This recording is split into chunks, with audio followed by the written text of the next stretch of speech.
"If you don't like living with us, you can leave," she said, standing in my kitchen in my house eating food I paid for.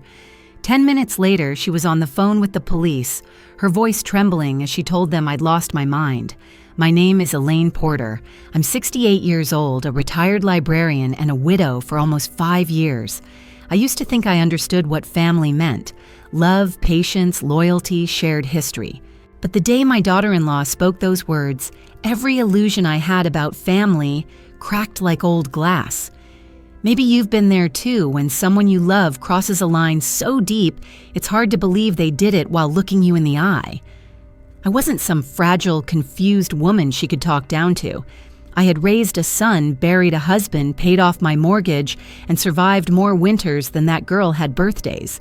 And yet, in that moment, standing in my own home, I felt invisible. What started as an argument over boundaries, a simple conversation about respect, spiraled into something I never saw, coming a calculated plan to strip me of my independence, my home, and even my sanity. Looking back now, I see all the signs I missed. The fake concern, the whispered conversations that stopped when I walked in, the way my son avoided my eyes, too tired or too ashamed to see what was happening right in front of him. This isn't a story about revenge. It's not even about betrayal, not entirely. It's about how easy it is for women like me, older, polite, trusting to be erased in their own lives. People call it getting old, but it's not about age. It's about how the world stops listening once your hair turns gray. I'm telling this story because I want every woman my age to understand one thing: kindness is not the same as weakness. You can love your family and still say no. You can be gentle and still fight back. When my daughter-in-law tried to push me out of my own home, she thought she was dealing with a soft old woman who would apologize just to keep the peace. She had no idea that beneath my cardigan and polite smile was a spine made of steel, and she was about to learn what happens when a woman like me decides she's had enough. After my husband Frank passed away, the house in Maplewood felt too quiet, like the walls were holding their breath. It was a 2-story home with peeling white paint, a garden full of roses Frank used to trim every Sunday, and too many rooms for one woman. My pension was enough to keep me comfortable. My days were simple coffee at 7, a book by the window dinner for 1. Peaceful, if a little lonely. Then one evening the phone rang. Mom, my son David said, his voice tight. "I lost my job, just for a little while. We need a place to stay just until I get back on my feet." It was the kind of call no mother refuses. I told him to come. I told him my home was his home, and by doing so, I unknowingly opened my door to a predator wearing family's face. David and his wife Vanessa arrived 2 days later, dragging 2 suitcases and a mountain of entitlement. They smiled, thanked me, and within an hour, Vanessa was rearranging my kitchen drawers like she owned the place. She called it helping. I called it taking over. At first, I let it slide. I told myself they're young, they're stressed, this is temporary. That word temporary became my lullaby. I repeated it every time I covered the bills, every time the grocery receipt got longer, every time Vanessa clicked her tongue at my outdated furniture. 8 months later, nothing was temporary. David hadn't sent out a single job application in weeks, and Vanessa's part-time job at a salon barely covered her designer coffee addiction. They paid for nothing, not the water, not the electricity, not even the groceries. Meanwhile, I kept quiet because that's what women my age were raised to do. We keep the peace even when it costs us our dignity. The breaking point came one Tuesday morning. I'd spent the night awake worrying about how the house no longer felt like mine. I came down to the kitchen where Vanessa sat scrolling through her phone, her feet on my table, sipping her $7 latte.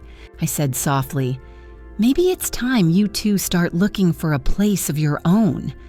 She didn't even look up, just raised an eyebrow, smirked, and said, "If you don't like living with us, leave." The words hit harder than a slap. In that second, something inside me cracked, not from pain, but from disbelief. My own daughter-in-law had claimed my home, my sanctuary, as hers. And worse, my son, my only child, just stood there, eyes on the floor, saying nothing. That silence was louder than any argument. It was the kind of silence that tells you exactly where you stand in your own family, and that maybe, just maybe, love has limits after all. I didn't leave. Not this time. I went upstairs calm as a Sunday morning and started packing not my bags, but theirs. I pulled Vanessa's overpriced workout clothes from the closet, folded David's game console cords like I was tidying a crime scene, and tossed their things neatly into suitcases. Vanessa stormed in, her voice rising like a siren. "What are you doing packing?" I said. "You told me if I didn't like living with you, I could leave. I'm just taking your advice, only I'm helping you leave instead." She gasped like I'd slapped her. "You're insane," she shouted, and before I could say another word, she was dialing 911. 5 minutes later, 2 police officers were on my porch, their hands resting on their belts. Vanessa greeted them in tears, clutching her chest like an actress at an audition. "Thank God you're here," she sobbed. "My mother-in-law's confused.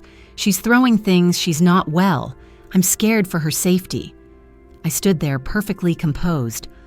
"Officers, I assure you I'm fine. I've simply asked my son and his wife to move out." Then a tall man in a gray suit stepped forward from behind the officers. "I'm Dr. Bennett," he said smoothly. "Mrs. Porter has been under my psychiatric care for mild dementia and paranoia. I think she's having an episode." I blinked. "That's interesting," I replied, "because I've never seen you before in my life." He smiled in that condescending way professionals do when they think they've already won. "You came to my office last month, Elaine. You don't remember, I remember everything I said. Social Security number, 451-920164. Address 124 Maplewood Lane.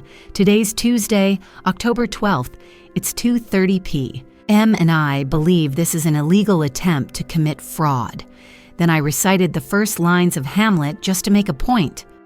The younger officer's eyebrows shot up. "She seems perfectly lucid," he muttered. Dr. Bennett's smile faltered. "It's common for dementia patients to appear coherent in short bursts. Then you won't mind showing me your medical license," I said. He hesitated long enough for me to pull out my phone and call Sarah Lynn, the lawyer who'd handled my husband's estate. "Sarah," I said, my voice steady, "I need you at my house. Now." 30 minutes later, Sarah arrived like a thunderstorm in heels. She flashed her badge at the officers, looked Dr. Bennett straight in the eye and said, "Show me your credentials, doctor." He tried to laugh it off. "That's unnecessary. Either you show them," she cut him off, "or these officers escort you downtown for impersonation." Within 10 minutes, the truth unraveled. Dr. Bennett wasn't a doctor at all. He was a con artist with a suspended license for running fake psychiatric evaluations to declare elderly homeowners unfit, allowing their relatives to seize control of their estates. Vanessa went pale. David looked like a ghost. The police quietly took statements while Sarah turned to me and said, "Elaine, this wasn't random. Someone planned this." I wanted to believe it was over, that exposing a fake doctor was the end of it. But something in Sarah's voice told me otherwise. This wasn't an argument gone too far. It was the opening act of a carefully written play, and I had just stepped into the starring role. The next morning, 2 agents from the FBI sat in my living room, their black suits looking comically out of place against my floral sofa. They'd reviewed the police report and Dr. Bennett's forged credentials, and what they discovered made my skin crawl. Vanessa, my daughter-in-law, the woman who'd just tried to have me declared insane, had been married 3 times before. Each husband was older, each one wealthy, and every single one had died suddenly.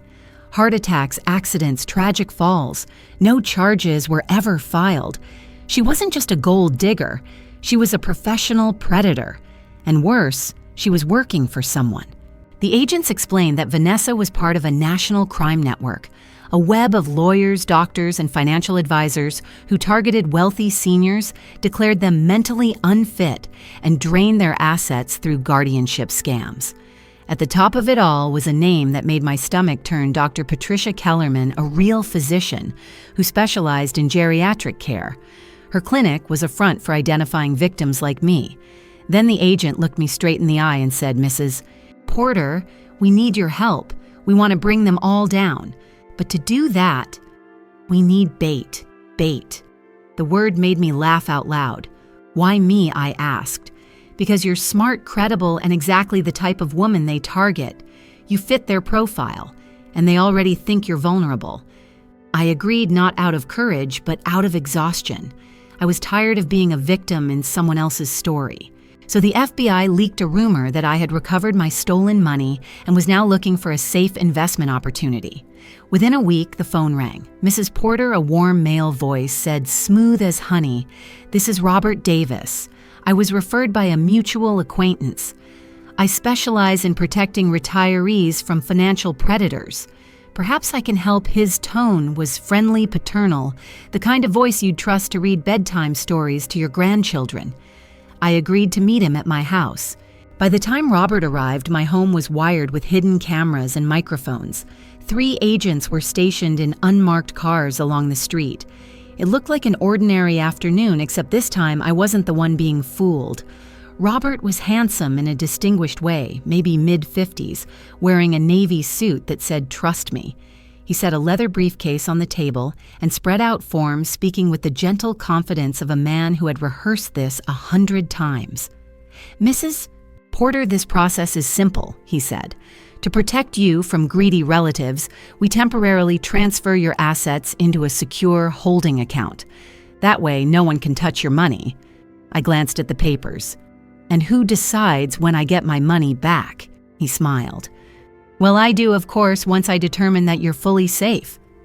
That's when I smiled back. Perfect. Because the FBI will want to hear you say that again. Robert blinked. "Excuse me."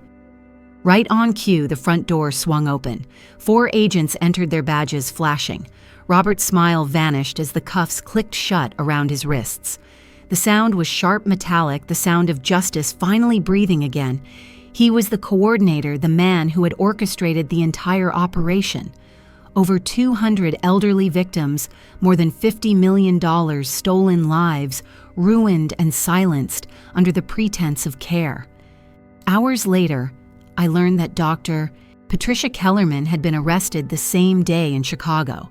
In her office, the FBI found files on dozens of victims, including one with my name on the tab. I stared at that folder when they showed me a photo of it.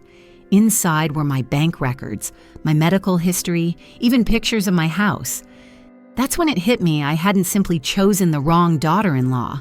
I'd been chosen because I was the perfect target, a wealthy widow living alone, independent, but aging a woman polite enough to open her door to family and kind enough to believe that love meant safety.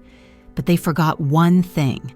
I wasn't just polite, I was persistent, and they had picked the wrong old woman to mess with. 6 months later, I sat in my garden with a cup of tea, the late afternoon sun brushing against the maple leaves Frank planted decades ago. The wind whispered through the branches, carrying the scent of earth and quiet gratitude. For the first time in what felt like forever, I wasn't waiting for the next crisis. I was simply still breathing alive, free. The FBI told me that because of my case, they had rescued 187 victims and recovered more than $40 million. They called it one of the largest elder fraud operations ever dismantled. But what I remember most wasn't the number of arrests or the headlines that followed. It was a single phone call that came a few weeks later. A woman named Dorothy, one of the victims, called to thank me. Her voice trembled as she said, "Because of you, Mrs. Porter, I got to go home." Just 6 words, simple, fragile, and powerful. I hung up the phone and sat in silence for a long time, realizing that everything I had endured had led to that moment. I used to be a woman who asked permission to exist peacefully in her own home. I tiptoed around people who took advantage of my kindness. I said sorry when I should have said stop. But life has a way of showing you what you're made of when you finally decide enough is enough.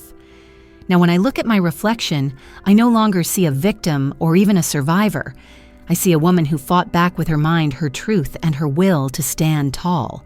I tell this story not for sympathy, but as a reminder to every woman out there, especially those who've been told they're too old to matter or too kind to fight back. We are never too old, too quiet, or too gentle to claim what's ours. We are not finished. We are not invisible. The bravest thing you can do is refuse to be a victim. Thank you for listening to my story. If it touched you, please like, share, and follow Real Her Stories. Because no woman should have to fight in silence. And sometimes, one true story can bring another woman home.